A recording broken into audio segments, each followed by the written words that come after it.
بسم اللہ الرحمن الرحیم۔ دکھ انسان کو کہاں سے کہاں لے جاتا ہے۔ واصف علی واصف صاحب۔ دکھ انسان کی زندگی کا وہ مرحلہ ہے جو یا تو انسان کو توڑ دیتا ہے یا پھر رب سے جوڑ دیتا ہے۔ حضرت واصف علی واصف رحمۃ اللہ علیہ فرماتے ہیں کہ دکھ انسان کی تربیت کرتا ہے، اس کے غرور کو توڑتا ہے اور اسے حقیقت سے روشناس کرواتا ہے۔ دکھ ہر انسان کی زندگی میں آتا ہے، کوئی کم کوئی زیادہ، لیکن دکھ صرف تکلیف نہیں، یہ انسان کا امتحان بھی ہے اور اس کی تربیت بھی۔ حضرت واصف علی واصف رحمۃ اللہ علیہ فرماتے ہیں، دکھ انسان کو وہ سبق سکھاتا ہے جو خوشی کبھی نہیں سکھا سکتی۔ دکھ انسان کو رکنے پر مجبور کرتا ہے، سوچنے پر مجبور کرتا ہے اور خود کو پہچاننے کا موقع دیتا ہے۔ جب انسان ٹوٹتا ہے تب بھی وہ رب کے قریب ہوتا ہے۔ واصف علی واصف۔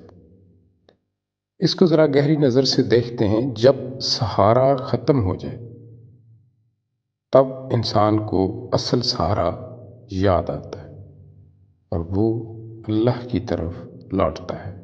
بے شک دکھ اگر صبر کے ساتھ قبول ہو تو نعمت بن جاتا ہے۔ ہر دکھ سزا نہیں ہوتا، یہ سمجھنے کی بات ہے۔ کچھ دکھ انسان کو پاک کرنے آتے ہیں، غرور توڑنے آتے ہیں اور دل کو نرم بنانے آتے ہیں۔ اللہ اپنے خاص بندوں کو آزمائشوں سے گزارتا ہے۔ واصف علی واصف۔ کیونکہ آسان راستہ ہر کوئی چل لیتا ہے، لیکن مشکل راستے صرف مضبوط لوگ ہی طے کرتے ہیں۔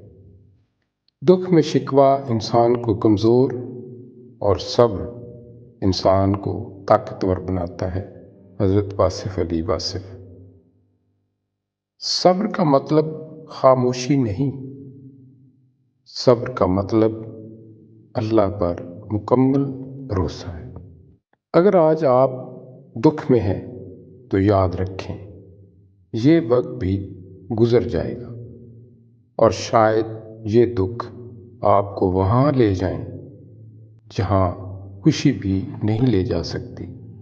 حضرت واصف علی واصف فرماتے ہیں، دکھ انسان کو انسان بنا دیتا ہے۔